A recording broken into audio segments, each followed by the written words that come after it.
ભાગના વૈષ્ણવો છે એ પગમાં જોડા ન પહેરે, ખુલ્લા પગે ચાલે ત્યાં.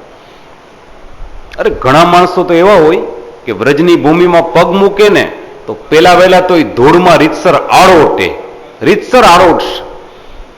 સારા સારા મોટા માણસો, ડાક્ટર, એન્જિનિયર દરજ્જાના ભણેલા ગણેલા માણસો એ ત્યાં આળોટે.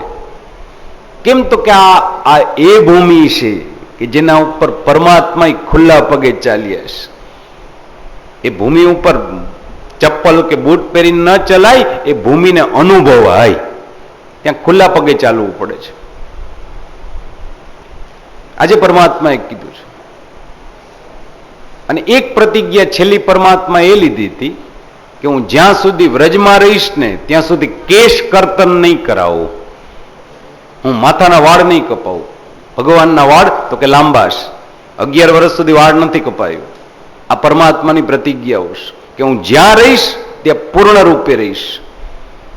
મથુરાની કથા ચાલતી હોય તો વચમાં દ્વારિકાની કથા ના આવે, દ્વારિકાની કથા ચાલતી હોય તો વ્રજની કથા ના આવે. એક જ કથા એવી સાંભળવા મળે કે જે દ્વારિકાથી વ્રજને જોડી દે છે, બંનેને જોડી દે છે.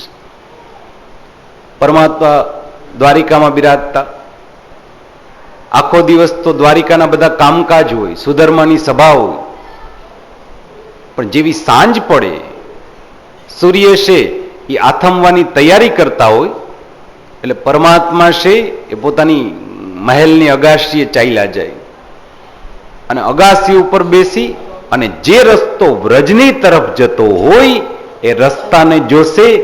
ભગવાન એક નજરે જોયા રાખશે અને પછી ઉદાસ થઈ જાત.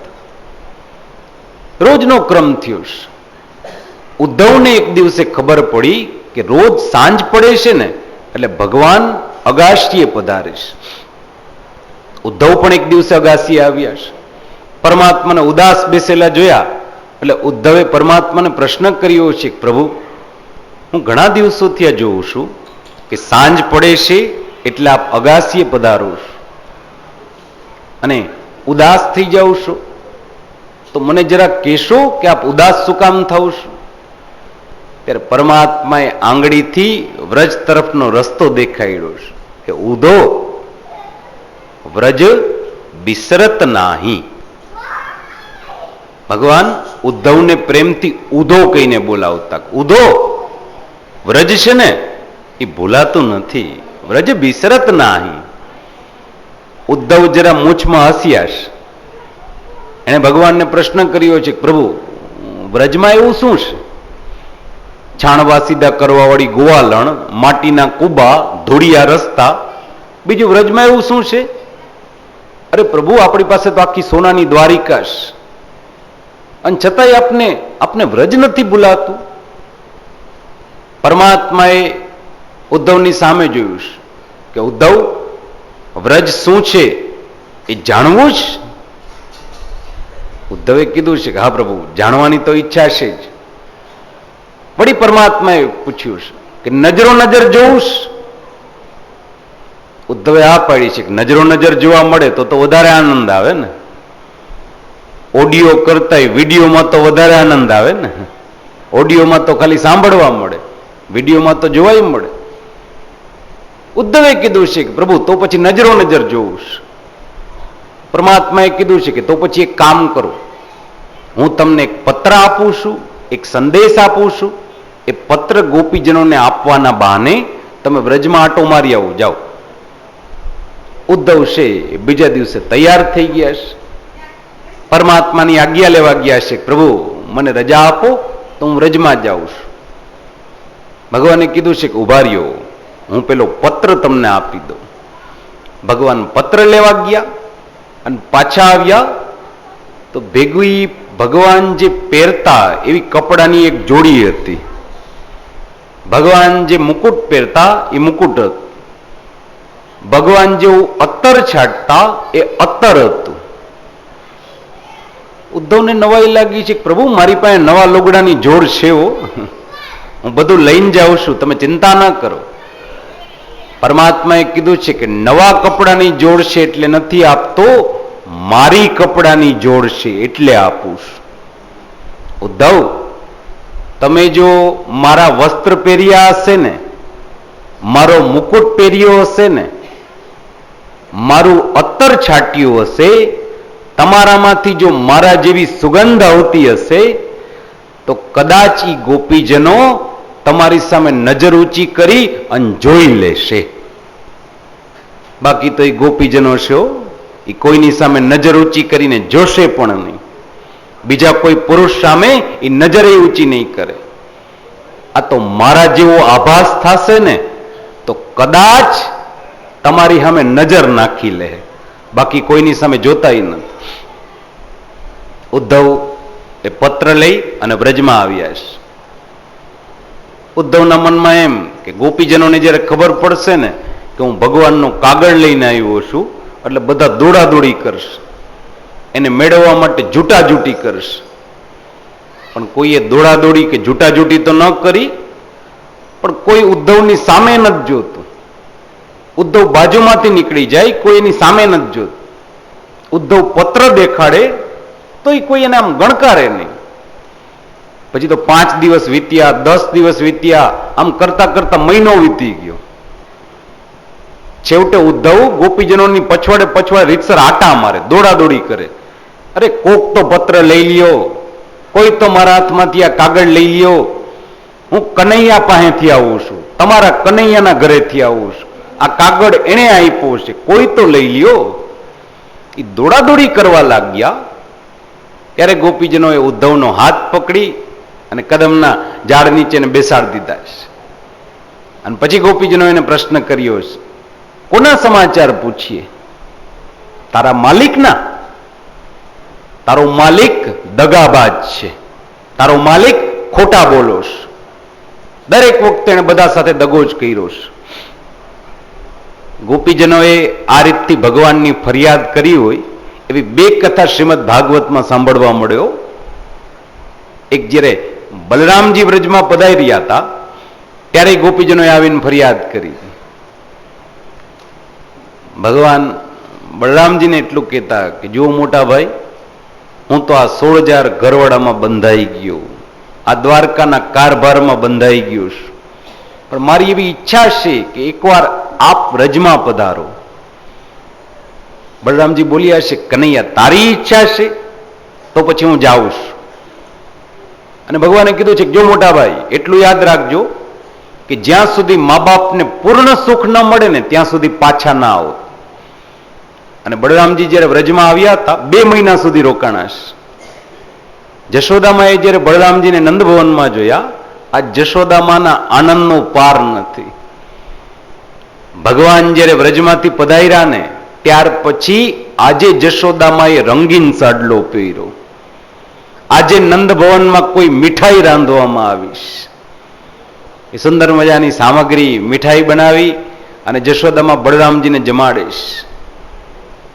પાછા બળરામજીની બાજુમાં બેસી અને જશોદામાં કહેતા જાય, રામ, આ મીઠાઈ છે ને એ કનૈયાને બહુ આલી હતી, તું ખાઈશ ને તો મને એમ થશે કે મારો કનૈયો ખાઈશ. ભાવથી બળરામજીને જમાડીશ.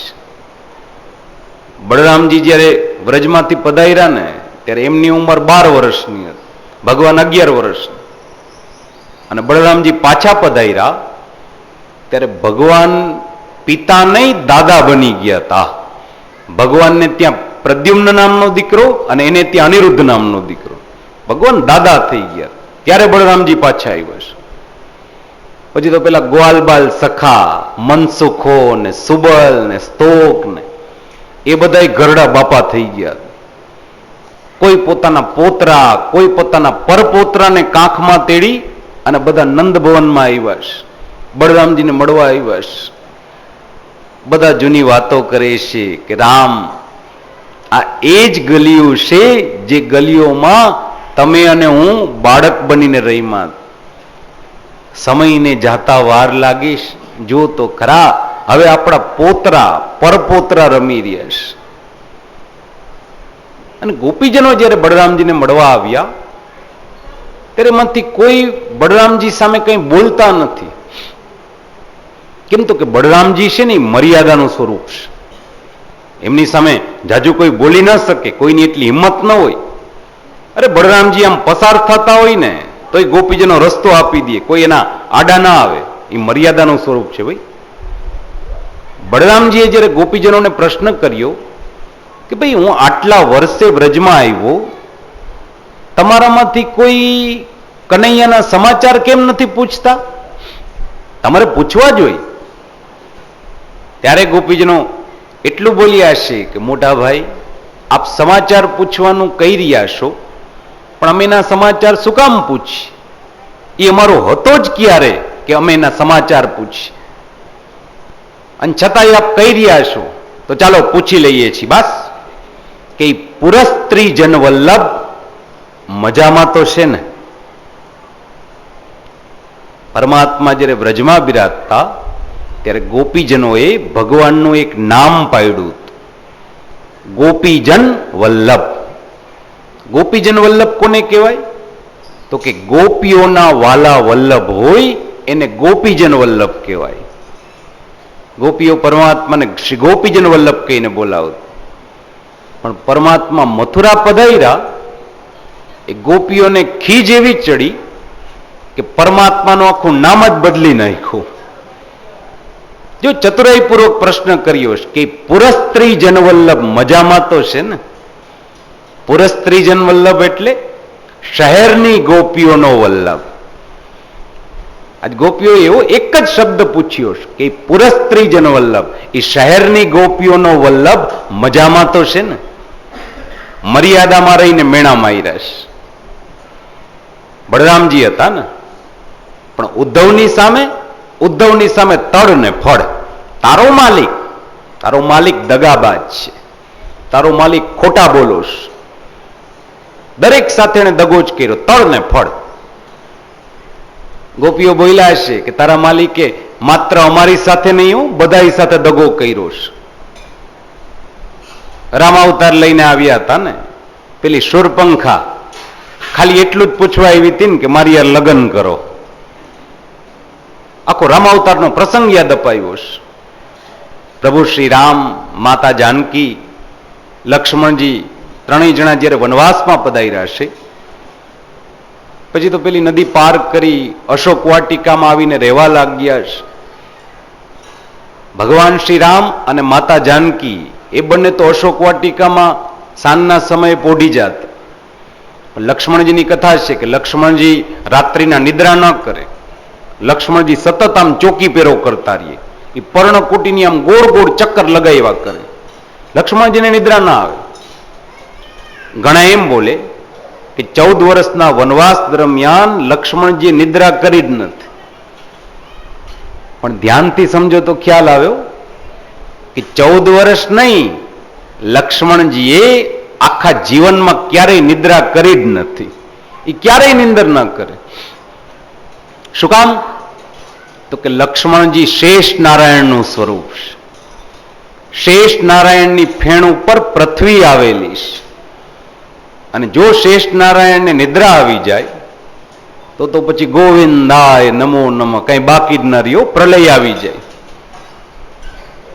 અરે કોક વાર ખાલી ઝોલા ખાઈ લઈએ છે ને શેષ નારાયણ, કોક વાર ખાલી ઝોલા ખાઈ લઈએ છે ને તોય દિવાલોમાં તિરાડો પડી જાય છે, અભેરાઈ ઉપરથી વાસણ ખખડવા લાગે છે, સેટી અને પલંગે હલવા લાગે છે, ધરતીકંપ આવી જાય છે. ખાલી ઝોલું આવી જાય ને તોય ધરતીકંપ આવે છે. એ ક્યારેય નિદ્રા ન કરે. લક્ષ્મણજીએ ક્યારેય નિદ્રા નથી કરી. એ આમ સતત ગોળ ગોળ ચક્કર લગાવ્યા કરે, પર્ણકુટીની બહાર આટા માર્યા કરે. એક દિવસની કથા, રાત્રિના સમયે પરમાત્મા અને માતા જાનકી અંદર પોઢેલા છે, લક્ષ્મણજી આમ ગોળ ગોળ ચક્કર લગાવી રહ્યા છે. એ જ સમયે રાવણની બહેન, જેનું નામ હતું શૂરપંખા, શૂરપંખા રાક્ષસી આકાશમાં ઉડી રહી હતી, એને લક્ષ્મણજી દેખાણા છે. લક્ષ્મણજી બહુ સુંદર હતા, એ તો એના ઉપર મોહી ગઈ છે, એને લક્ષ્મણજી બહુ ગમી ગયા. એકવાર તો બાજુમાં આવી એક ઝાડની પછોડે સંતાઈ ગઈ છે, ધ્યાનથી લક્ષ્મણજીને જોયા કરે છે, પોતાનું સ્વરૂપ એક રાજકુમારી જેવું બનાવ્યું છે. લક્ષ્મણજીની પાસે જઈ અને ધીમે એકથી ઊભી રહી ગઈ. લક્ષ્મણજીએ સામું જોયું એટલે સુરપંખાએ ધીમેકથી પૂછ્યું છે કે મહારાજ, આમ એકલા એકલા આટા ક્યાંક સુધી મારશો? લક્ષ્મણજીએ કીધું છે કે ભાઈ મારું કામ જ આટા મારવાનું છે, મારી નોકરી જ છે. સુરપંખાએ કીધું છે કે તો પછી એક કામ કરવું, આપણે બે હાથ પકડી અને અગ્નિને 7 આટા મારી લેવાશ. હાલો ને આપણે બે લગ્ન કરી લે. લક્ષ્મણજીએ ના પાડી છે કે નહીં, હું લગ્ન ન કરીશ. સુરપંખાએ કીધું છે કે વાંધો શું છે? લક્ષ્મણજીએ કીધું છે કે નહીં, હું માફ કરજો પણ હું લગ્ન તો નહીં જ કરીશ. સુરપંખાએ કીધું છે કે વાંધો શું છે? અરે હું તમારી ખૂબ સેવા કરીશ, હું તમને ખૂબ પ્રેમથી રાખીશ, હું તમને ખૂબ સુંદર ભોજન બનાવી દઈશ, તમને વાંધો શું છે? લક્ષ્મણજીએ કીધું છે કે અરે બાઈ, હું પોતે હજી સેવક છું અને તું મારી સેવા હું કરીશ? હું તો પોતે અહીંયા સેવક બનીને આવ્યો છું અને જ્યાં સુધી મારા માલિક ન કહે ને ત્યાં સુધી હું કાંઈ કામ કરતો જ નથી. મારા માલિક કહે તો લગ્ન કરું. હવે સુરપંખાએ વિચાર કરવા લાગીશ કે હારો, જેનો પટાવાળો આટલો રૂપાળો હોય એનો શેઠ તો કોણ જાણે કેવો હશે. પૂછ્યું છે કે તમારા માલિક ક્યાં છે? લક્ષ્મણજીએ કીધું છે કે અત્યારે અંદર પોઢેલા છે. જાગશે ક્યારે? તો કે કાલ સવારે. સુરપંખાએ પાછું પૂછ્યું છે કે તમારા માલિક લગ્ન કરે? લક્ષ્મણજીએ કીધું છે કે એ ધણીને ખબર હો. ધણીની વાત તો ધણી જ જાણે ને, અમને થોડી ખબર હોય. તો પછી એ ક્યારે જાગશે? તો કે સવારે. સુરપંખાએ કીધું છે કે તો પછી હું સવારે આવું છું અને તમારા માલિકને જ મળું છું. સુરપંખા છે એ પાછી ચાલી ગઈ. બીજી તરફ સવાર પડીશ, માતા જાનકી તો વેલા જાગી જાય. એ આમ પર્ણકુટીની બહાર પધાર્યા તો લક્ષ્મણજી આમ ચોકી પહેરો કરી રહ્યા હતા. અને લક્ષ્મણજીનો એક નિયમ હતો કે રોજ સવારના માતા જાનકી જાગી જાય એટલે એકવાર તો પોતાના 2 હાથથી માતા જાનકીના ચરણ સ્પર્શ કરે. અને જ્યારે લક્ષ્મણ માતા જાનકીના પગે લાગતા હોય ત્યારે આમ એટલા ભાવથી પગે લાગે જેમ કોઈ દીકરો પોતાની માને પગે લાગે એમ લક્ષ્મણજી માતા જાનકીને પગે લાગે. જ્યારે વનવાસમાં પધારી રહ્યા હતા ને ત્યાં લક્ષ્મણજીની માં, જેમનું નામ હતું સુમિત્રા દેવી, સુમિત્રા દેવીએ લક્ષ્મણજીને એટલું જ્ઞાન કરાવ્યું હતું કે જો દીકરા, તમે તમારા મોટા ભાઈ સાથે વનવાસમાં નથી જતા હો, પણ એમ માનજો કે તમે તમારા પિતા સાથે જાઓ છો. તમારા મોટા ભાઈને મોટો ભાઈ નહીં, પિતા માનજો. જાનકીને તમારી ભાભી નહીં પણ તારી માં માનજો. રામમ દશરથમ મન્યે મામ મન્યે તુ જાનકી. તું જાનકીને સદૈવ તારી માં માનજે.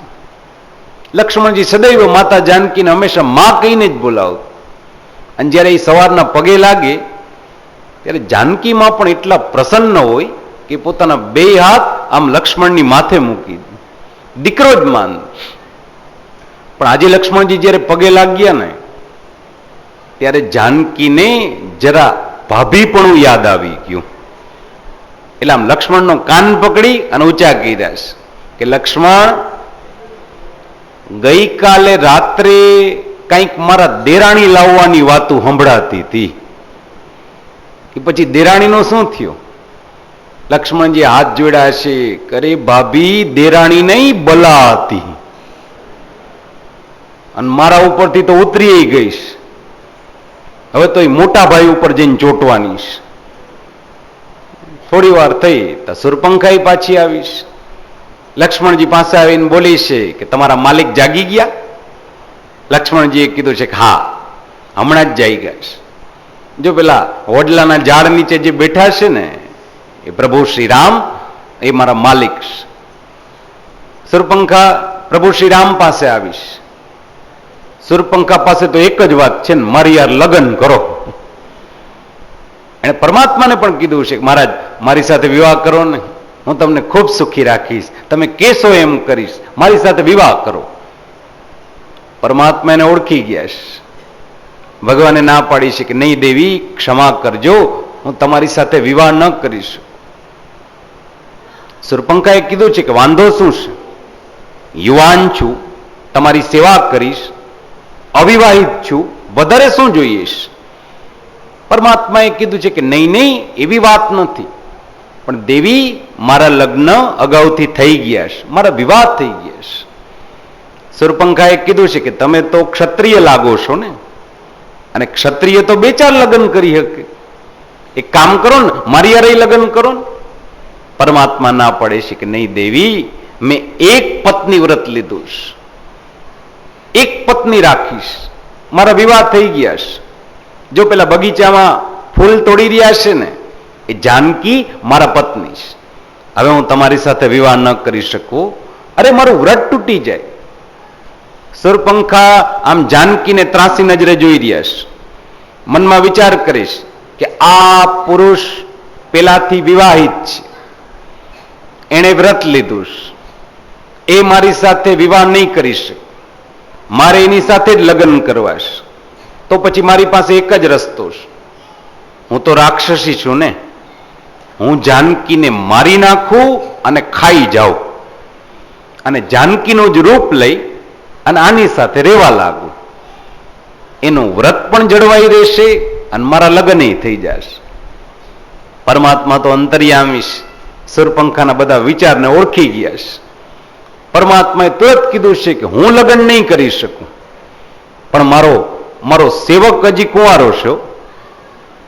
શૂર્પણખાએ કીધું છે કે કોણ? પેલા રાતના આટા મારતા હોય છે એની વાત કરો છો? ભગવાને કીધું છે કે હા, એની વાત કરું છું. શૂર્પણખાએ કીધું છે કે તો ઈ મને વધારે ગમે છું, કાં તો કે તમે તો હજી શામળા છો, એ તો બહુ રૂપાળા છે, તો પછી મારે એની જ સાથે લગ્ન કરવા છે. પણ એ ના પાડીશ એમ કહી રહ્યા છે કે મારા માલિક કે ને તો જ હું લગ્ન કરું. પરમાત્માએ કીધું છે કે દેવી ચિંતા ન કરો, હું કહીશ ને એટલે બધું સમજી જશે. એક કામ કરો, હું તમારી પીઠમાં એક સંકેત લખી દઉં છું, એ સંકેત એને દેખાડી દેજો, એને હું કરવાનું છે ને સમજી જાય. પરમાત્માએ શૂર્પણખાની પીઠમાં એક સંકેત લખ્યો છે. શૂર્પણખા એ સંકેત લઈ અને લક્ષ્મણજી પાસે આવીશ, આમ પીઠને દેખાડે છે કે હા વાંચી લ્યો, અને જે પ્રમાણે લખ્યું છે ને એ જ પ્રમાણે કરવાનું છે. તો પરમાત્માએ શૂર્પણખાની પીઠમાં શું લખ્યું હતું કે લક્ષ્મણ, તું તો ન પરણતો, પણ બીજા કોઈ પરણે ને એવી રેવાઈ ન દેતો. લક્ષ્મણજી સમજી ગયા છે. શૂર્પણખાના નાક કાન કાપી નાખ્યા, અડધું માથું મૂંડી નાખ્યું, ચોટલા કાપી નાખ્યા, અપમાનિત કરીને કાઢી મૂકીશ. એ જ શૂર્પણખા રડતા રડતા રાવણની પાસે ગઈ, પોતાની આપવીતી, પોતાનું અપમાન બધું સંભળાવ્યું. રાવણને ગુસ્સો આવ્યો, એક ભિક્ષુકનો વેશ ધરીને આવ્યા, સુવર્ણ મૃગને નિમિત્ત બનાવવામાં આવ્યું, માતા જાનકીનું હરણ થયું, અને આખી રામાયણ થઈ ગઈ. આ બધાની પછવાડે જો કોઈ કથા નિમિત્ત બની હોય તો આ શૂર્પણખાની કથા.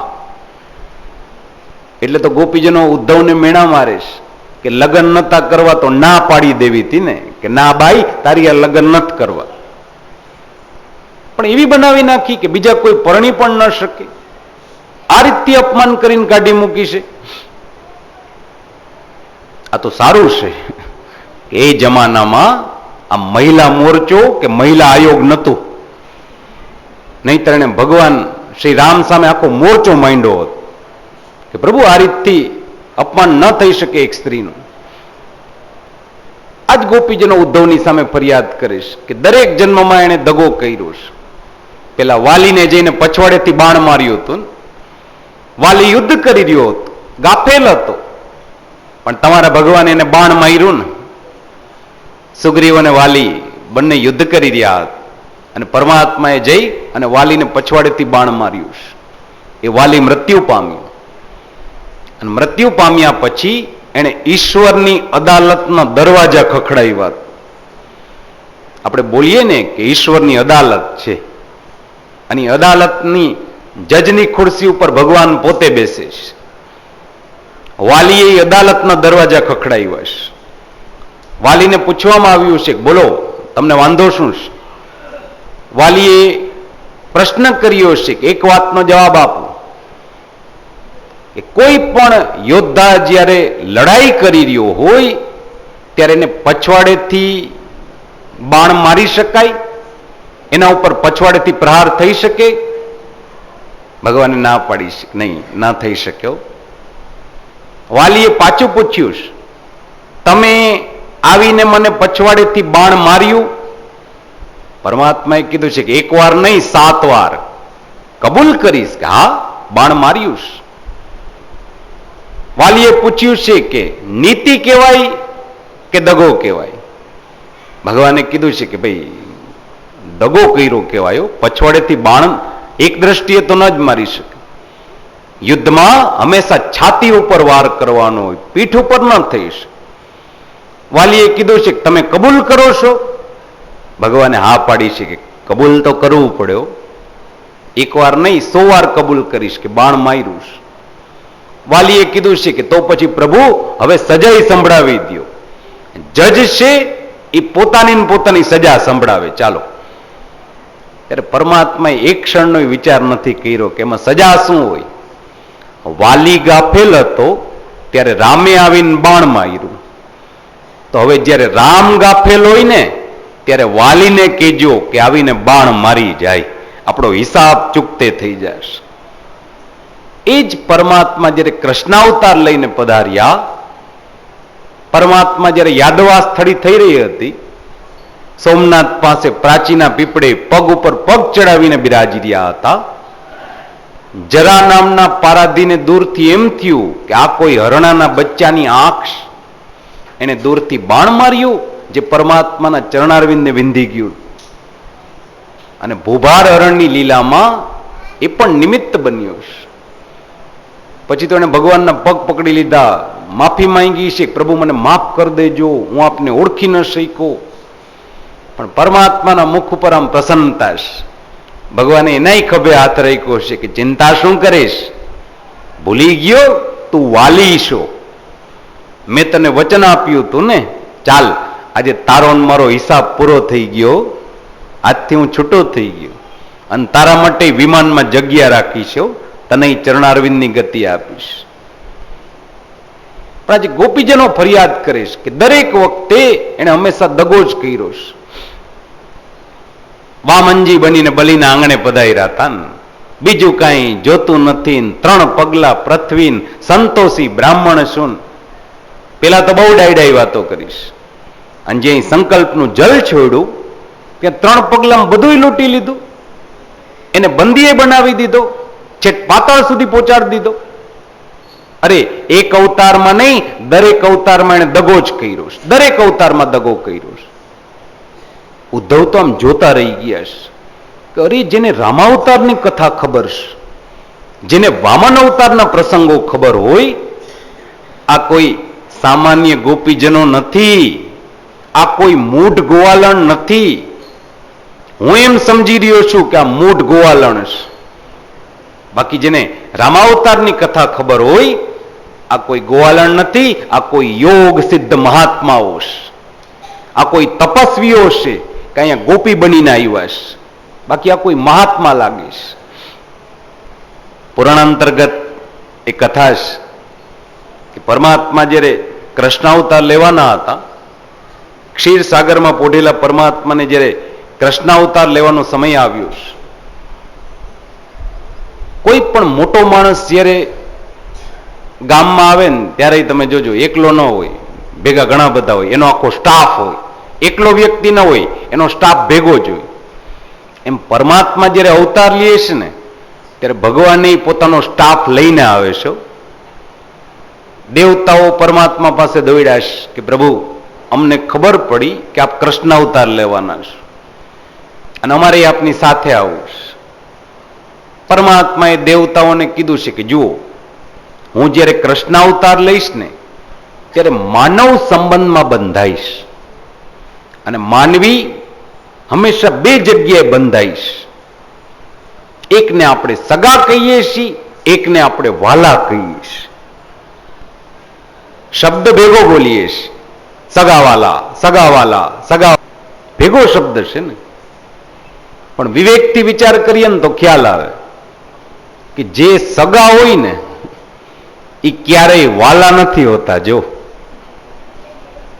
અને જે વાલા હોય ને એ પાછા હગા નથી હોતા. ઘણાને સગા સારા મળે, ઘણાને વાલા સારા મળે. ઘણા માણસો બોલે ને, અરે અમારું કુટુંબ છે ને આખું કુટુંબ ભેગું છે, બધા ભાઈઓ ભેગા, કાંઈ પણ પ્રસંગ હોય, સુખ દુઃખનો પ્રસંગ હોય, અમે બધા ભાઈઓ ભેગા જ હોય, એક જ છત નીચે રહેતા હોય, એક જ ભાણે બધા ભોજન કરતા હોય, કોઈ પણ વાતમાં આખું કુટુંબ ભેગું થઈ જાય. તો ઘણાને સગા સારા મળે.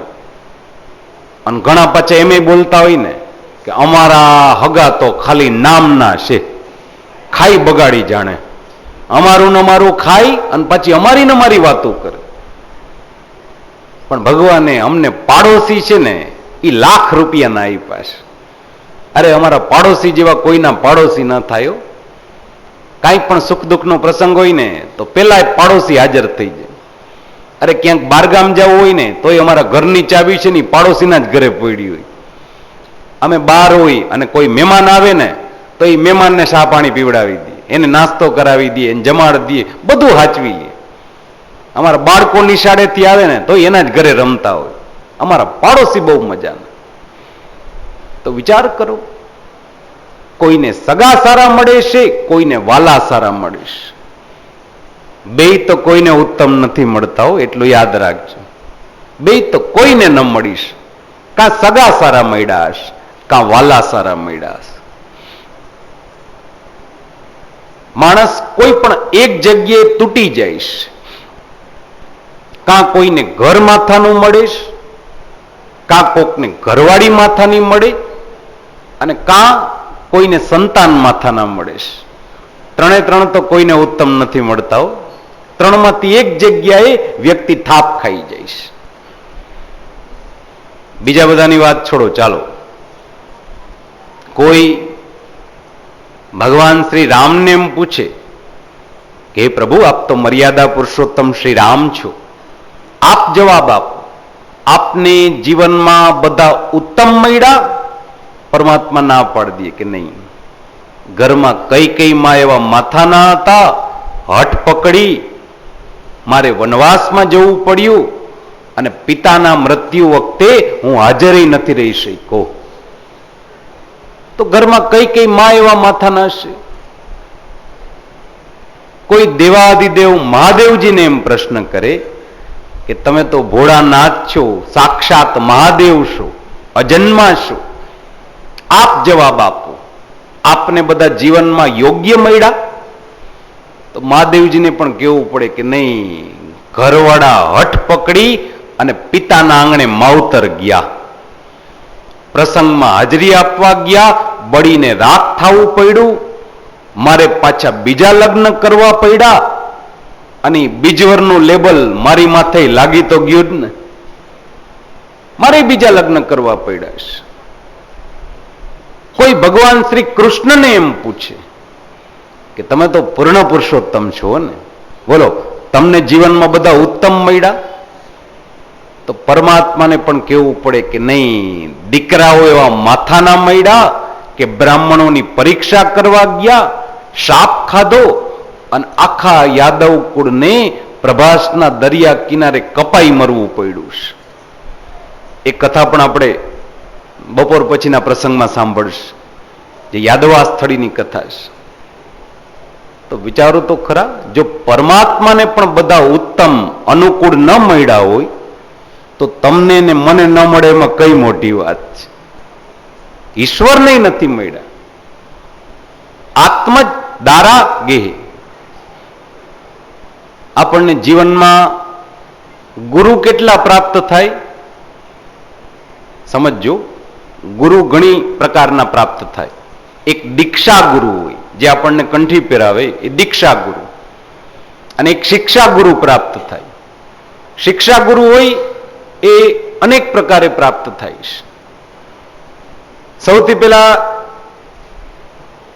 ગુરુ આપણને કોણ પ્રાપ્ત થાય? તો કે મા બાપ, માતા પિતા.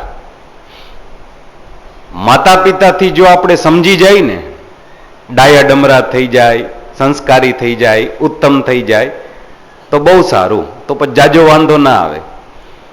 પણ પેલા ગુરુ પાસે જો હરખી રીતે વિદ્યા ન ભણીએ ને તો પછી બીજા ગુરુ આવીને આપણને બધું શીખવાડી દે. લગ્ન થઈ જાય ને એટલે પછી ઘરવાળા છે એ ગુરુ સમાન જ કહેવાય ને, ઘણું બધું આપણને એ જ શીખવાડી દેતા હોય. પેલા ગુરુથી જીને ન માને ને એને પછી બીજા ગુરુ સીધા કરે, અને જે ઘરવાળાથી એ ન માને ને એને પછી દીકરા સીધા કરે. તો પછી ત્રીજા ગુરુ તો એવા હોય જ, એ પછી બાપાને સીધા કરી દે. આ ત્રણમાંથી એક ગુરુ પાસે આપણે રીતસર બેસી જવું પડે, શીખી જવું પડે છે, એની પાસેથી ગ્રહણ કરવું પડે. હવે તમારે નક્કી કરવાનું છે કે આ ત્રણમાંથી કયા ગુરુ પાસે બેસશો. મા બાપ પાસે બેસશો, પત્ની કે સંતાન, બાકી ત્રણ પાસે બેસવું પડે. બધા અનુકૂળ મળે તો કે એ શક્ય નથી. હો, કાં સગા સારા મળે કાં વાલા સારા મળે. આજ ભગવાનની દેવતાઓને કહી રહ્યા છે કે હું જયારે કૃષ્ણ અવતાર લઈશ ને ત્યારે માનવ સંબંધમાં બંધાઈશ. તમારે સગા બનવું છે કે વાલા બનવું છે? દેવતાઓએ કીધું છે પ્રભુ સગા બનવાનો મોકો મળતો હોય તો પછી સગા જ બનાવો ને. આપની સાથે લોહીનો સંબંધ રહેશે, આપના કાકા કેવાસી, ભત્રીજા કેવાસી, દીકરા પોતરા કેવાસી. ભગવાને કીધું છે કે તો પછી એક કામ કરો, યમુનાજીના ડાબા કિનારા ઉપર મથુરા નગરી આવેલી છે, ત્યાં યાદવ કુળમાં જન્મ લ્યો. યાદવ કુળમાં જન્મ લેશો ને તો કોઈ મારા દીકરા, કાકા, ભત્રીજા કંઈક ને કંઈક બનશે. અને એ જ બધા દેવતાઓ આજે યાદવ બનીને આવ્યા છે.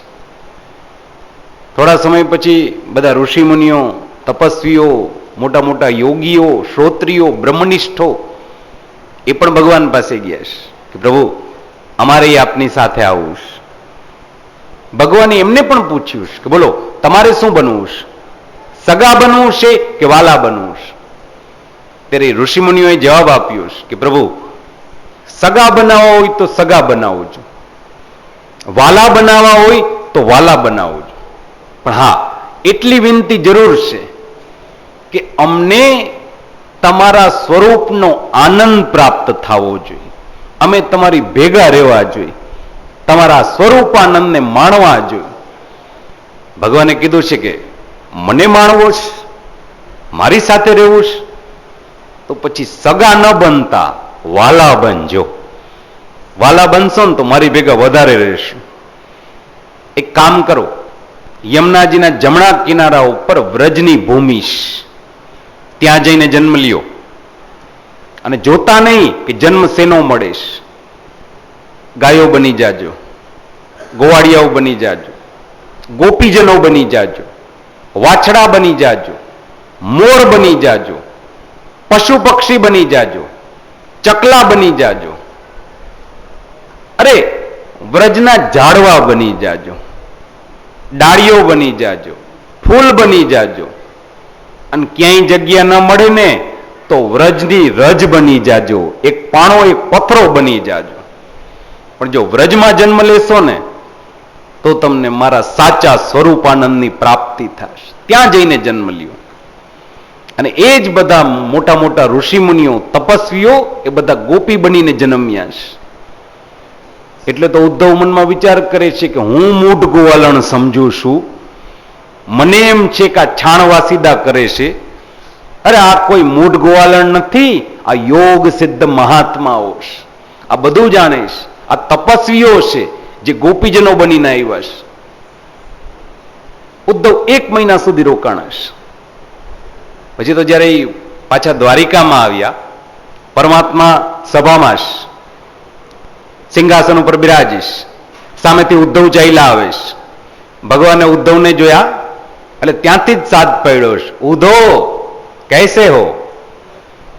ભગવાન પ્રેમથી ઉદ્ધવને ઉદ્ધવ કહેતા ને, ઉદ્ધવ कैसे हो? ઉદ્ધવે ત્યાંથી જ જવાબ આપી દીધો કે પ્રભુ ઉદ્ધવ નહીં ઓંધા થા, गोपियों ने सीधा करके रख दिया. એ પ્રભુ હું ઊંધો નહીં ઊંધો હતો. વ્રજમાં ગયો ને તો ગોપીઓએ મને સીધો કરીને મૂકી દીધો છે. હવે મને બધી ખબર પડી ગઈ કે વ્રજ કેને કહેવાય. આપની પાસેથી રજા લઈને ગયો તો પણ ગોપીઓને સીધા કરકે રખ દિયા. એક બાજુથી ઉદ્ધવ ચાલ્યા આવે છે, એક બાજુથી હસ્તિનાપુરમાંથી ધર્મરાજ યુધિષ્ઠિરનો સેવક ચાલ્યો આવે છે. પરમાત્મા વિચાર કરે છે કે એક બાજુથી ઉદ્ધવ, એક બાજુથી સેવક, બેયને નજદીક બોલાવ્યા છે. અને સેવકના હાથમાં જે કંકોત્રી હતી, પરમાત્મા એ કંકોત્રી ખોલીને વાંચે છે તો ધર્મરાજ યુધિષ્ઠિર પોતાના આંગણે રાજસુ યજ્ઞ કરવા જઈ રહ્યા છે. અને આ યજ્ઞની નિમંત્રણ પત્રિકા છે. પરમાત્મા એ પત્રિકા વાંચી રહ્યા છે. કુંતામાં એ ભારપૂર્વક લખ્યું છે કે જો દીકરા, મારા આંગણે પેલો પ્રસંગ છે અને તને આ કંકોત્રી પેલા વેલી લખી રહીશ. અને કંકોત્રીમાં સ્પષ્ટ લખું છું કે મારા આંગણે આવું ને તો ભગવાન બનીને ના આવતો, ભત્રીજો બનીને આવજે. અને ભત્રીજો બનીને આવે એટલે એકલો ના આવતો પણ વરઘોડિયા સાથે આવજો. ભગવાને સેવકની યારે સમાચાર મોકલ્યા કે ફૈબા, વરની ચિંતા કરો, ઘોડિયાની ચિંતા ન કરો. કાં તો કે વર તો એક જ છે પણ ઘોડિયા 16,108 છે ને. ભગવાનનો ગ્રહસ્થાશ્રમ કેટલો મોટો વિચારો તો ખરા. ભગવાનને 16,000 તો ઘરવાળા હતા. પાછા એક એક પત્નીને ત્યાં 10-10 દીકરા અને એક એક દીકરાને ત્યાં 100-100 પોતરા હતા. ભગવાનને ત્યાં કેટલા કચ્ચા બચ્ચા હતા એની તો કોઈ ગણતરી નથી હો, સમજજો. પણ ભગવાનના જેટલા બાળકો હતા ને એ બધાને ભણાવવા માટે નિશાળમાં જે શિક્ષકો હતા એ શિક્ષકોની સંખ્યા હતી 3,500. આપ વિચારજો, જ્યાં 3,500 શિક્ષકો હશે ત્યાં વિદ્યાર્થીઓ કેટલા હશે. અને એ તો હજી ખાલી પ્રાથમિકના કીધા હો. માધ્યમિકના કોલેજના પાછા નોખા. અને આ કોઈ હસી મજાકની વાત નથી હો. તમે દ્વારકાનો ઇતિહાસ વાંચી લ્યો. હમણાં થોડા વર્ષો પહેલા પેલા પુરાતત્વ વિભાગ વાળા એ દ્વારકાના દરિયામાં ઉતર્યા હતા અને અંદરથી પછી બધા શિલાલેખ ને વસ્તુઓ ને બધી બહાર નીકળી. અને એમાં બધા ઉલ્લેખ જોવા મળ્યા કે ભગવાનને આટલા સંતાનો હતા, આટલા શિક્ષકો હતા. ભાગવતમાં હજારો વર્ષથી આ લખેલું છે. હવે એમને મળ્યું કે આટલા શિક્ષકો હતા, 3,500 શિક્ષકો હતા. નારદજી તો ભગવાનની મશ્કરી કરતા કે પ્રભુ તમારે હાંજના જમતી વખતે છે ને હાથમાં એક પાટી પેન રાખવા અને બધાની હાજરી પૂરવી કે બધા આવી તો ગયા ને ખબર તો પડે. અરે 500-600 ભૂલાઈ જાય ને તોય તમને ખબર નહીં પડે. પરમાત્મા ક્યાંય સહકુટુંબ પધારતા જ નહીં.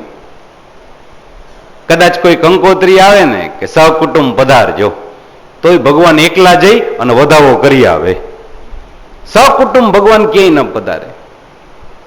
બે જેવા પ્રસંગ જોવા મળે છે કે જેમાં પરમાત્મા સહકુટુંબ પધાર્યા હોય. એકવાર જયારે યાત્રા કરવા માટે જઈ રહ્યા હતા ત્યારે સહકુટુંબ પધાર્યા છે. અને બીજી વાર જયારે આજે રાજસુ યજ્ઞમાં જવાની વાત છે ત્યારે ભગવાન લખે છે કે ભાઈ બા, વરની ચિંતા કરો, ઘોડિયા તો 16,000 છે. આવડો મોટો સમૂહ અરે તમારા ગામમાં આવશે ને તો ગામ આખું ભરાઈ જાય. અમને ઉતારો ક્યાં દેશો? અમારા માટે મકાન ક્યાંથી કાઢશો? કુંતામાં કંકોત્રીમાં લખે છે કે દીકરા ચિંતા ન કર, આખે આખું ઇન્દ્રપ્રસ્થ ગામ ખાલી કરાવી દીધું. આખું ગામ ખાલી છે, તારો જ ઉતારો છે. પણ તું એકલો ના આવતો, મારી એકેય પટરાણી, મારા એકેય પોતરાને બાકી ન રાખ. અને પછી તો ભગવાન 16,000 ઘરવાળા, બાળકો બધાની સાથે હસ્તિનાપુર આવી રહ્યા છે. કુંતામાને જયારે ખબર પડી કે ભગવાન સહકુટુંબ આવી રહ્યા છે, કુંતામાને બહુ ગમ્યું છે. નાની નાની દીકરીઓને કીધું છે કે તમે ભગવાનના સામૈયાઓની તૈયારી કરો, ચાલો ભગવાન પહેલી વાર આવી રહ્યા છે. પટરાણીઓ સાથે આવી રહ્યા છે, મારે એમનો ગ્રહ પ્રવેશ કરાવવો છે. ભગવાનનો રથ જેવો હસ્તિનાપુરમાં આવ્યો છે, પરમાત્મા રથમાંથી નીચે ઉતર્યા છે, બાજુમાં રૂકમિણી બેઠા છે. ભગવાન કુંતામાને પગે લાગ્યા, પરમાત્મા કુંતામાને પગે લાગ્યા, રૂકમિણી પછવાડામાં જોઈ રહ્યા છે. એણે વિચાર કર્યો છે કે મારા લગ્ન પછી હું પહેલી વાર મારા સાસરાના પ્રસંગમાં આવીશ.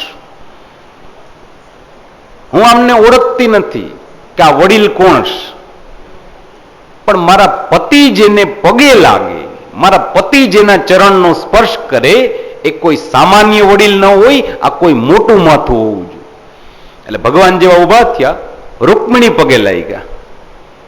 અને રૂકમિણી ખાલી પગે લાગ્યા એટલું નહીં હો, ચરણ સ્પર્શ કર્યા એટલું નહીં, પણ એકવાર તો કુંતામાના પગ દબાવ્યા છે.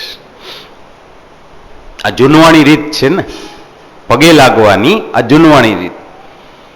જૂનવાણી માણસો વડીલોને પગે લાગતા ને ત્યારે આજના જમાનાની જેમ આમ કમરેથી વૈડા વગર ખાલી હાથેથી આમ નથી કરતા, એ લોકો આમ ચરણ સ્પર્શ કરતા. જોજો, સમજજો. હવે તો કોઈને પગે લાગવાનું કઈ ને ઉભા ઉભા બેવડાઈ ન વરે, ખાલી હાથ આમ કરી લે. બાકી જૂનવાણી માણસો ચરણ સ્પર્શ કરતા. એમાં અમુક જાણકાર તો એવા હોય કે ચરણ સ્પર્શ કરી અને પછી બે ઘડી પગ દબાવ. એ પગ દબાવવાનો મતલબ શું ભાઈ? એમને એમ નથી હો, સમજજો. જો આ રીતથી કોઈ વહુ દીકરી પોતાના સાસુના પગ દબાવીને પગે લાગે ને તો એ વડીલના મનમાં એ વહુ દીકરીની બહુ સારી છાપ પડે. હા, આ દીકરી છે ને એનામાં સેવા ભાવના વધારે છે, સંસ્કાર વધારે છે, એની વહુ એ દીકરી પ્રત્યે તો કે વધારે ભાવ આવતો. જો આ ગામડામાં તો જાજુ કેવું નથી પડતું અમારે, કેમ તો કે ઘણા બધા આ રીત જાણતા હોય છે, જૂનવાણી માણસો હોય. હજી આ રીત સચવાયેલી છો, તમારા ગામડામાં આ બધી રીત સચવાયેલી છે, બહુ સારું છે. બાકી મોટા શહેરમાં આવીને જુઓ છે, અને કદાચ કોઈ શહેરના હોય, શહેરમાં રહેતા હોય, અમે ત્યાં પણ કહી કે આજની તારીખે જો કોઈ વહુ દીકરી અખતરો કરવા ખાતર પોતાના સાસુને રોજ સવારના આ રીતથી બે હાથથી ચરણ સ્પર્શ કરે, એના પગ દબાવે, આવું 108 દિવસ સુધી કરે. જો સમજજો, જો કોઈ વહુ 108 દિવસ સુધી નિત્ય રોજ સવારના સાસુના આ રીતથી પગ દબાવીને ચરણ સ્પર્શ કરે, તો હું સ્ટેમ્પ પેપર ઉપર લખવા તૈયાર છું કે ચાવીનો જુડો સાસુની કમર ઉપરથી વહુની કમર ઉપર આવી જાય. સ્ટેમ્પ પેપર ઉપર લખવા તૈયાર છું. આ રીતથી જો કોઈ વહુ પગે લાગે ને, જે કઈ માથાકૂટ છે એ બધી ચાવીના જોડાની તો માથાકૂટ છે, બીજું છે હું? એક ચાવીના જોડા ઉપર તો છે. કુંતામાને બહુ ગમ્યું છે. હા, આ દીકરી સંસ્કારી કેટલી છે, મોટા ઘરની છે, મોટા બાપની દીકરી છે, પણ અમારા વડીલોનું માન કેવું જાળવે છે, પગે કેવી સરસ લાગે છે. કુંતામાને બહુ ગમ્યું છે. એને રૂકમિણીને આશીર્વાદ આપ્યા છે, અખંડ સૌભાગ્યવતી ભવ, ધનવતી ભવ, પુત્રવતી ભવ, પ્રપૌત્રવતી ભવ. પછવાડે બાકીની જે પટરાણીઓ હતી એ બધી આમ જોતી હતી, એ બધી નવાઈ લાગી છે. ખારું આ ફૈબાને પગે લાગવા આમ ફાયદો છે, કાં તો કે ઢગલા મોઢે તો આશીર્વાદ આપી રહ્યા છે. આ વડીલ બહુ મજાના છે. રૂકમિણી જેવા ઉભા થયા એટલે પછવાડે મિત્રવિંદા ઉભા છે, એ પગે લઈ ગયા. એના પછવાડે સત્યભામા, એની પછવાડે ભદ્રા. એ તો એક પછી એક ચાલુ થઈ ગયા.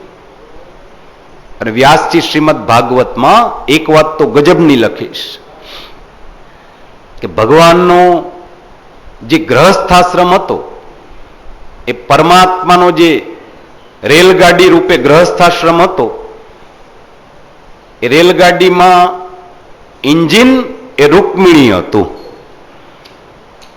અને એન્જિનની પછવાડે ડબ્બા કેટલા લાગેલા? તો કે 16,000 ડબ્બા. એન્જિન જે બાજુ વળે ને એ બાજુ ડબ્બા તો વળવાના જ હોય. જે કામ રૂકમિણી કરે એ બાકીના પટરાણી તો કરવાના જ હોય. રૂકમિણી ઉભા થયા એટલે મિત્રવિંદા, એ ઉભા થયા એટલે નગ્ન જીતી. પછી તો એક પછી એક બધા પટરાણી પગે લાગવા લાગ્યા. પેલા તો કુંતામાં બધાને આશીર્વાદ આપતા, અખંડ સૌભાગ્ય વતી ભવન, ધન વતી ભવન, પુત્ર વતી ભવન. પછી તો સેંકડોની સંખ્યામાં બધા પગે લાગે. કુંતામાં પછી તો બધાને એક જ આશીર્વાદ આપે, અખંડ સૌભાગ્ય વતી ભવ, અખંડ સૌભાગ્ય વતી ભવ. અને પછી તો હજારો આવવા લઈ ગયા. પછી તો કુંતામાં ખાલી વતી ભવ, વતી ભવ, વતી ભવ થવા લાગ્યું. સવારના 7 વાગ્યાનું ગ્રહ પ્રવેશનું મુહૂર્ત હતું. એ સાંજના 5:30 વાગ્યા. ગ્રહ પ્રવેશ હજી નથી થતો. ભગવાન અંદર મંડપમાં આટા મારે, એવામાં દ્રૌપદી દોડાદોડી કરી રહ્યા હતા. પરમાત્માએ દ્રૌપદીને પૂછ્યું છે કે બેન બા, જરા બહાર જઈને જુઓ તો ખરા, આ બ્રાહ્મણોની એવી તો કઈ વિધિ ચાલે છે કે 7 વાગ્યાનું ગ્રહ પ્રવેશનું મુહૂર્ત, સાંજના 5 વાગ્યા અને હજી ગ્રહ પ્રવેશ નથી થતો? જરા જોયાવો તો ખરા, આવી કઈ વિધિ ચાલે છે? દ્રૌપદી હસીને કીધું છે કે બ્રાહ્મણોની વિધિ નહીં, તારા ઘરવાળાઓની વિધિ પૂરી નથી થતી. કાં તો કે કનૈયા, તું જથ્થાબંધ તો ભાભીઓ લઈને આવ્યો છે અને બધી અત્યારે કુંતામાન પગે લાગી રહીશ. ભગવાનને થયું છે કરે આટલા બધા કુંતામાને પગે લાગતા હશે તો પછી કુંતામાની હાલત શું થઈ હશે? દ્રૌપદીએ કીધું છે કે જઈને જોઈ આવજા, પસીને રેપઝેપ થઈ ગયા છે. આમ આશીર્વાદ આપી આપીને હાથ દુખી ગયો છે. 2 જણાએ હાથ પકડ્યો છે ત્યારે તો એ માથે મૂકી શકે છે. 2 જણા પવન નાખે છે, દિવાલને આમ ટેકો દઈને તો ઉભા છે. ભગવાનને થયું છે કરે આમને આમ તો આ ક્યારે પચશે? બેન એક કામ કરો તો, જઈને જોઈ આવો તો કે હવે કેટલીક પગે લાગવાની બાકી છે. દ્રૌપદીએ કીધું છે કેટલી બાકી છે એ તો પૂછતો જ નહીં હો, કેટલી એ પગે લાગી એ પૂછ. કા તો કે હજી તો 1375 પગે લાગી, હજી 15000 તો બાકી છે. ભગવાન વિચારતા થઈ ગયા છે કે આમને આમ તો અઠવાડિયા સુધી ગ્રહ પ્રવેશ પૂરો નહીં થાય. પરમાત્મા દોડતા દોડતા બહાર આવ્યા છે. બધા કુંતામાને પગે લાગી રહ્યા હતા. કુંતામાં બધાને આમ ધીમે ધીમે આશીર્વાદ આપે, થાકી થાકીને આશીર્વાદ આપે, માંડ માંડ હાથ આમ મૂકે. ભગવાને કીધું છે કે બસ હવે બધા રોકાઈ જાઓ, જેટલાને આશીર્વાદ મળી ગયા એ ઘણું, બાકીના ઉભા રહી જાઓ. બાકીની પટરાણીઓને ગમ્યું નથી કે અડધીને આશીર્વાદ મળે અને અડધી બાકી રહી જાય. એ કેમ ચાલે? અમે ભેગા આવ્યા છીએ, અમારે આશીર્વાદ જોઈશ. ભગવાને કીધું છે કે તમારે આશીર્વાદ જોઈશે ને, તમને મળી જશે, 2 મિનિટ ઉભા રહી જાઓ. પરમાત્માએ રૂકમિણીને પાસે બોલાવ્યા છે કે દેવી પાસે આવો. રૂકમિણી પાસે આવ્યા. ભગવાને કીધું છે કે તમારા સાડીનો છેડો મને આપો. ભગવાને સાડીનો છેડો લીધો. પોતે જે ઉપરણો પહેર્યો હતો એ ઉપરના સાથે રૂકમિણીના સાડીના છેડાની ગાંઠ વાળી લીધી. એ આમ ગાંઠ વાળી રહ્યા હતા. કુંતામાને નવાઈ લાગી છે, કનૈયા આ શું કરી રહ્યો છે? ભગવાન જવાબ આપે છે કે ભાઈ બા, એ તમને ખબર નહીં પડે, આ અમારા નવા જમાનાની રીત છે, આને કનેક્શન ફિટ કર્યું કહેવાય, એ તમને ખબર નહીં પડે. રૂકમિણીને કીધું છે કે કોઈ પણ એક પટરાણીનો હાથ પકડી લ્યો. દરેક પટરાણીને કીધું છે કે એકબીજાનો હાથ પકડી લ્યો. પરમાત્માએ છેડાછેડી રાખી, એકબીજાનો હાથ પકડો, આખી સાંકળ થઈ ગઈ. અને પરમાત્મા કુંતામાના ચરણોમાં દંડવત કરીશ કે ફૈબા 1,000 વાર તમારે આશીર્વાદ દેવો પડે કે અખંડ સૌભાગ્ય વતી ભવ, અખંડ સૌભાગ્ય વતી ભવ. એના કરતા મને એકવાર આશીર્વાદ આપી દો અને એમ બોલજો કે અખંડ સૌભાગ્ય વતો ભવ. મારું આયુષ્ય વધી ગયું એટલે આ બધીનું સૌભાગ્ય તો એની મેળે વધી જવાનું. બધા ખડખડાટ હસવા લાગ્યા છે, આનંદ આનંદ કરવા લાગ્યા છે. બધા ગ્રહ પ્રવેશ કરી રહ્યા છે. ચારે તરફ પ્રસન્નતા છે. ઘરધણી કેને કહેવાય? જેના આગમનથી બાળકથી લઈ અને ઘરડા સુધી બધાના મોઢા ઉપર આનંદ આવી જાય. પ્રસન્નતા આવી જાય, ઉત્સાહ આવી જાય, તો માનું કે હા આ ઘરનો ઘરધણીશ. બાકી ભાઈ ઘરમાં પગ મૂકવાના હોય અને વડીલથી લઈ અને બાળક સુધી બધાના પેટમાં ફાડકો પડી જાય કે ભાઈ આવે છે, ભાઈ આવે છે. હવે કોઈ અવાજ ન કરતા હો, ચૂપચાપ બેઠા રહ્યો. બેનો દીકરીઓ રસોડામાં ચાલી જાય ને, બાળકો બધા લેસન કરવા લાગે ને, વડીલો બધા ચૂપ થઈ જાય ને, તો માફ કરજો, પણ એને ઘરધણી ન કહેવાય, એને બાઘડો કહેવાય. કે જે આવવાનો હોય એનાથી આપણને બીક લાગવા લાગે તો એને ઘરધણી કેમ કહેવાય? અરે જે કદાચ બારગામ ગયા હોય ને તો આપણને ગમે નહીં કે નહીં આપણા ઘરનો ઘરધણી અત્યારે ઘરમાં નથી, બહાર ગયો. અને જે ઘરમાં પગ મૂકે ને અને હૃદયમાં આનંદ આવી જાય ને કે હાશ આપણું વ્યક્તિ પાછું આવી, તો માનવું કે ઘરધણી છે. આજ પરમાત્માએ જગતને જ્ઞાન કરાવ્યું છે. એ પ્રસંગને ભારે ન બનાવ્યો પણ આમ હલકો બનાવી દીધો છે. બધા એટલા આનંદમાં આવી ગયા, ખિલખિલાટ બધા હસવા લઈ ગયા છે. અને પરમાત્મા છે એને મંગલ ગ્રહ પ્રવેશ કર્યો. પણ એ જેવી છેડાછેડીની ગાંઠવાળી બ્રાહ્મણો ત્યાં હાજર હતા. બ્રાહ્મણોને આ રીત બહુ ગમી ગઈ છે. હા, આ રીત બહુ મજાની છે. ત્યારથી આપણે ત્યાં છેડાછેડીની રીત ચાલુ થઈ ગઈ. આ જગતની પેલાવેલી છેડાછેડી છે, જે પરમાત્માએ માતા રૂકમિણીને બાંધી છે. અને ત્યારથી તમે જુઓ, આપણે ત્યાં કોઈ પણ વિધિ હોય, કોઈ પણ સત્કર્મ હોય, એટલે બ્રાહ્મણનો દીકરો તમને તુરંત કહેશે ચાલો છેડાછેડી લઈ આવો. છેડાછેડી વગર ક્યારેય વિધિ ના કરાવે. અને બ્રાહ્મણનો દીકરો બહુ ચતુર હોય, બહુ પાકો હોય. આપ જોજો, બ્રાહ્મણનો દીકરો હંમેશા છેડાછેડી બાંધી દે. ગાંઠવાળી હોય ને ત્યારે તરત કહેશે એક કામ કરો, સોપારી લાવો, મગના દાણા લાવો, ₹1 લાવો, અને આમ એવી સરસ ગાંઠવાળી દે. પણ છેડાછેડી વાળતી વખતે ને એ જ છેડાછેડી છોડવાની હોય એટલે તરત કહેશે કે નણંદબાને બોલાવો, ફઈબાને બોલાવો, બેનને બોલાવો. કેમ તો કે બ્રાહ્મણ તરત કહેશે કે ભેગા કરવાનું કામ મારું હો, નોખા કરવાનું કામ મારું નહીં. એ કોનું?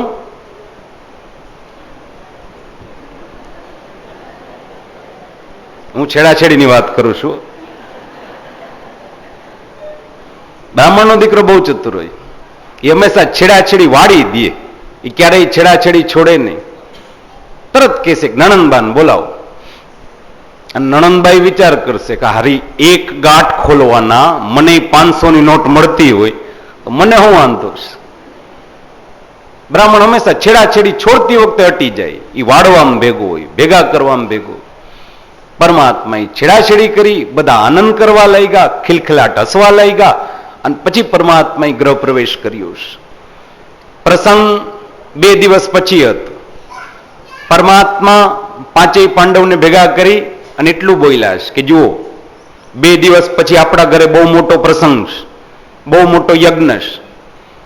અને તમારે જો તમારા પ્રસંગની વાહવાહી કરાવી હોય, તમારે જો તમારા પ્રસંગને આનંદથી માણવો હોય, તો પ્રસંગની તૈયારી અગાઉથી કરી લેવી પડે. પછી છેલ્લી ઘડીએ દોડાદોડી થાય ને તો ન આનંદ લઈ શકાય, ન પ્રસંગ છે ઉત્તમ થાય. પેલાથી બધી તૈયારી કરી લ્યો. દ્રૌપદીએ કાગળ અને કલમ ભગવાનના હાથમાં આપી દીધી કે પ્રભુ એક કામ કરો ને, તમે જ બધાને કામ સોંપી દો, ચાલો. ભગવાને કાગળ અને કલમ લીધી. રાજસુ યજ્ઞના કામની વહેંચણી થઈ રહી છે. પરમાત્મા એ કામની વહેંચણી કરી રહ્યા છે. ભીમો મહાન સાધ્યક્ષો ધનાધ્યક્ષ સુયોધનો નકુલો દ્રવ્ય સાધને સહદેવસ્તુ પૂજાયામ. એક એક કામ દરેક માણસને સોંપતા ગયા છે. પ્રસંગનું મોટામાં મોટું કાર્ય કયું? મોટામાં મોટી જવાબદારી કઈ? તો કે રસોડા વિભાગ. આખા પ્રસંગની મોટામાં મોટી જવાબદારી રસોડા વિભાગની હોય છે. એ કામ કોને સોંપવું? ત્યારે ભગવાન બોલ્યા છે કે ભીમો મહાન સાધ્યક્ષો. મોટામાં મોટું કામ, મહાન કામ છે, ભીમસેનને સોંપી દો. કેમ તો કે ભીમસેનમાં બે ગુણ હતા. એક તો એ ખાવાનો શોખીન હતો અને બીજો રસોડું કોના હાથમાં સોંપાય? જે ખાવાનોય શોખીન હોય અને ભેગો ખવડાવવાનોય શોખીન હોય. બાકી માંદા માણાના હાથમાં રસોડું સોંપી દો તો એ આખી નાતને ભાજીને શાક ને ખીચડી જ ખવડાવે. રસોડું કોના હાથમાં સોંપાય? તો કે જે પોતે પણ ખાવાનો શોખીન. ભીમસેન ખાવાનો શોખીન, એ રસોઈયાને કહેતો કે મીઠાઈ 2 જાતની બનાવજે, શાક 2 જાતના બનાવજે, ફરસાણી 2-3 જાતના, 2-4 જાતની ચટણીઓ, સંભારો, કચુંબર બધું અલગ બનાવજો. એ ખવડાવવાનો શોખીન, એ ખવડાવીને રાજી થાત. અને બીજો ગુણ એનામાં એ હતો કે જ્યારે ભોજન બની જાતું ત્યારે સીધું પીરસવા રવાના ન કરતી. એ પેલા એમાંથી થોડુંક હાથમાં લઈ અને ચાખી લેતો. ચાખવાથી ખબર પડે કે દાળમાં, શાકમાં ક્યાંય મીઠું ભૂલાઈ ગયું હોય તો, વધારે પડી ગયું હોય તો, ગળાશ ઓછી હોય તો પેલા ખબર પડી. આ ઉત્તમ રીત કહેવામાં આવી છે. ઘણી બેનો દીકરીઓને આદત હોય કે દાળ શાક થઈ જાય ને એટલે જરા હાથમાં લઈ અને આમ ચાખી લે, ખબર પડી જાત. પછી ઘણા પુરુષો તો આમ મેણું મારે કે અમને એઠી ખવડાવે છે. પણ ભાઈ ઉત્તમમાં ઉત્તમ રીત છે. રસોઈયાની રીત કહેવામાં આવી છે કે પેલા હાથમાં લઈ અને થોડુંક ચાખી લે. તમે શ્રીનાથજી ચાલ્યા જાઓ, નાથદ્વારામાં શ્રીનાથજીના મંદિરમાં એક વ્યક્તિની નોકરી શું છે ખબર છે? ઠાકોરજીને બપોરના રાજભોગ ધરાવવામાં આવે એ પેલા એ રાજભોગમાંથી એક થાળી તૈયાર થાય અને થોડી સામગ્રી, 1 ચમચી જેટલી સામગ્રી એ બધી એમાં મૂકવામાં આવે અને પેલા એક વ્યક્તિ બેસી અને એ બધું ચાખી લે, જેને ચખણીઓ કહેવાય. એનું નામ જ ચખણીઓ. એની નોકરી શું? તો કે આમાંથી દરેક વસ્તુ ચાખવાની અને જોઈ લેવાનું કે એકેયમાં મીઠું, મરચું, ગળપણ, ખટાશ વધારે ઓછી તો નથી ને. એની રીતસર નોકરી અને એનો પગાર મળે. અને આની પછવાડે એની ભાવના શું? તો કે ભાઈ કદાચ એ સામગ્રીમાં જો થોડી કઈ વસ્તુની ઉણપ હોય, જો કદાચ એમાં મીઠું કે કંઈ ઓછું હોય તો ત્યારે જ ખબર પડી જાય. એ સામગ્રી ઠાકોરજીને ત્યાં સુધી ધરાવી ના શકાય. સામગ્રી શબ્દ વાપર્યો ને. આપણે ત્યાં સંપ્રદાયમાં 2 જાતના શબ્દ પ્રચલિત છે, સામગ્રી અને પ્રસાદ. પણ વિશેષ કરીને મોટા ભાગના માણસોને ખબર નથી હોતી કે સામગ્રી કેને કહેવાય અને પ્રસાદ કેને કહેવાય. આપણે ગમે ત્યારે શબ્દ બોલીએ, પ્રસાદ આપો ને, સામગ્રી આપો ને. પણ ભાઈ બે વચ્ચે જમીન આસમાનનું અંતર છે. નાનું સૂનું નહીં, જમીન આસમાનનું. સામગ્રી અને પ્રસાદ. સામગ્રી કેને કહેવાય? જે હજી તૈયાર થઈ છે પણ ઠાકોરજીને ધરાવી નથી ત્યાં સુધી એ સામગ્રી. અને એ ભગવાનને ધરાવી દ્યો પછી તો કે પછી પ્રસાદ થઈ ગયો. હવે એ સામગ્રી નથી રહી. જ્યાં સુધી ઠાકોરજીને ધરાવી નથી ત્યાં સુધી સામગ્રી, પણ ધરાવી દીધી હવે એ પ્રસાદ. હવે એ સામગ્રી નહીં, હવે એ પ્રસાદ થઈ ગયો. જોકે આપણે ત્યાં પ્રસાદમાં ઘણા બધા શબ્દ બોલાય છે. મહાપ્રસાદ લીધો, પ્રસાદ લીધો, ઘણીવાર ભોજન કરીએ છીએ, ઘણીવાર જમી લઈએ છીએ અને ઘણીવાર ખાઈ લઈએ છીએ ને. અલગ અલગ શબ્દ બોલીએ. જો મેં ખાઈ લીધું, મેં જમી લીધું, મેં ભોજન કર્યું, મેં પ્રસાદ લીધો, મહાપ્રસાદ લીધો. શબ્દ આપણે જુઓ, ધ્યાનથી વિચાર કરો, અલગ અલગ બોલીએ. અને જેમ શબ્દ અલગ અલગ છે ને એમ એના મતલબ પણ અલગ અલગ છે.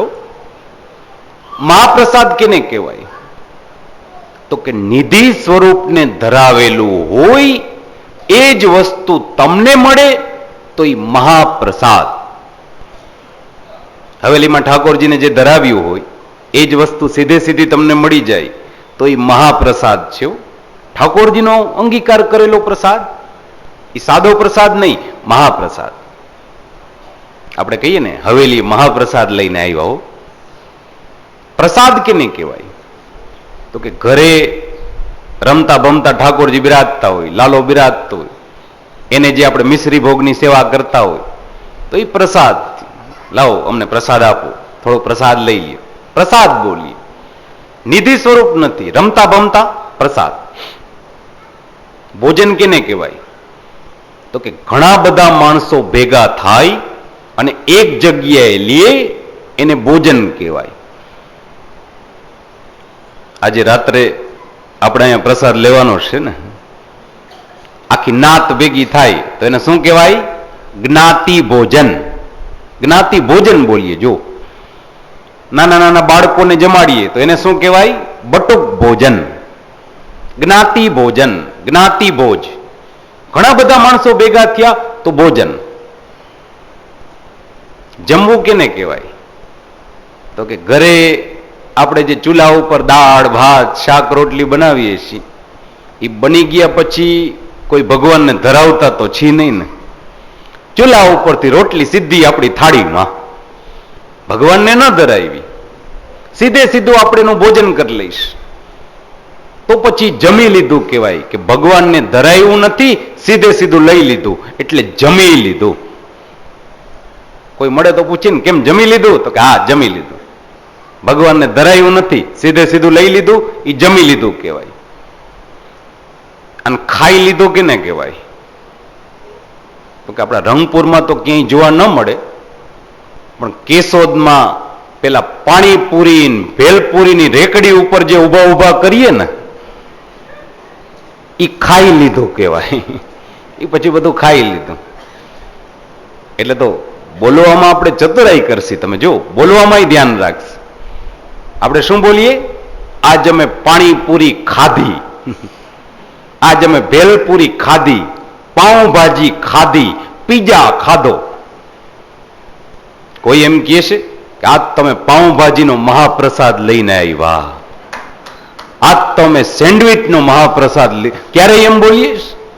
બોલવામાં આપણે ચતુરાઈ કરી જાય છે. જો એ બધું ખાઈ જ લેવાનું છે, એ ખાઈ લેવાની વસ્તુ છે. મહાપ્રસાદ જુદો છે, પ્રસાદ જુદો, ભોજન જુદું, જમવું જુદું અને ખાવું. અને રોજ જે ઘરમાં આપણે અન્ન રાંધતા હોય છે એ ખરેખર તો ભગવાનને ધરાવવું જોઈએ. અસમર્પિત વસ્તુ દોષાનામ તસ્ય વર્જેન માત્રેણ. જે ભગવાનને ન ધરાવી શકીએ એ વસ્તુ આપણાથી કેમ લઈ શકાય? અને છતાંય જો રોજ એ શક્ય નથી, ચાલો વ્યવહારિક ભાષામાં રોજ ભગવાનને ધરાવી શકીએ એમ નથી, કબૂલ કરીએ, તો એનો રસ્તો શું, ઉપાય શું? તો કે એક ઉપાય છે કે રસોઈ તૈયાર થઈ જાય ને પછી તમે એમાં એક કણકા પણ ચરણામૃત પધરાવી દો. પેલો ગોપીચંદનનો જે ચરણામૃત હોય એમાંથી આમ નખના ટેરવા ઉપર લઈ અને પધરાવી દો, તો એનાથી જે અસમર્પિત વસ્તુનો દોષ લાગે એમાંથી આપણે મુક્ત થઈ જઈશ. કે એ અન્ન એટલું પવિત્ર થઈ ગયું કે હવે એનો ઉપભોગ કરી શકાય. તો આ રીતથી આપણે મહાપ્રસાદ બોલીએ, પ્રસાદ બોલીએ.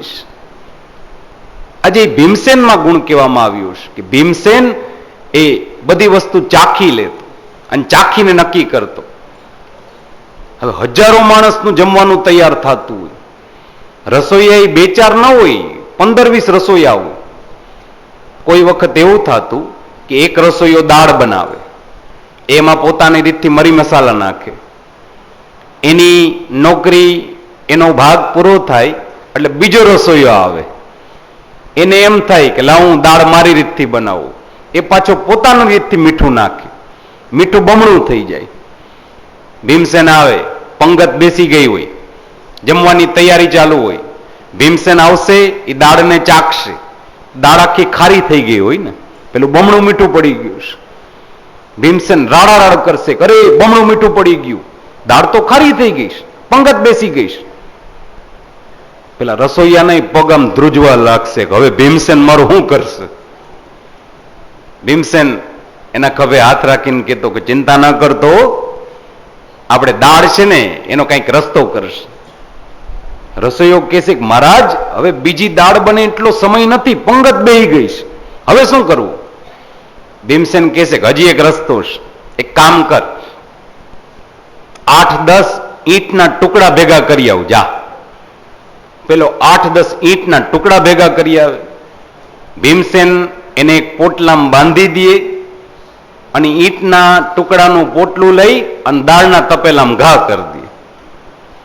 તો ઈંટમાં એટલો ગુણ છે કે જેટલું ક્ષાર તત્વ હોય ને એ બધું શોષી લેશ, જેટલી ખારાશ હોય એ બધું ઈંટ શોષી લેશ, અને દાળમાંથી વધારાનું મીઠું હોય ને એ બધું ઈંટમાં ચાલ્યું જાય, દાળ છે એ પીવા યોગ્ય થઈ જાય. આઈડિયો ધ્યાનમાં રાખવા જેવો છે ને. હે, ઘણાના મનમાં વિચાર આવે છે કે આ કામ કરવા જેવું છે, કરજો, એની ના નથી, પણ પોટલામાં બાંધીને ઘા કરજો, સીધે સીધા ઘા ન કરતા. પણ એનામાં આ ગુણ છો, વિજ્ઞાન એ વાતનો સ્વીકાર કરીશ. એનામાં એક ગુણ હતો કે હંમેશા પેલા ચાખી લેતો. એ કામ ભીમસેનને સોંપાણું છે. ભીમો મહાન સાધ્યક્ષ.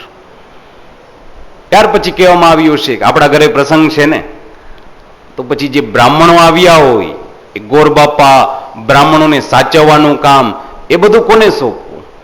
ત્યારે ભગવાને કીધું છે કે એ કામ પાર્થને સોંપી દો, અર્જુનને સોંપી દો. કેમ તો કે અર્જુન છે ને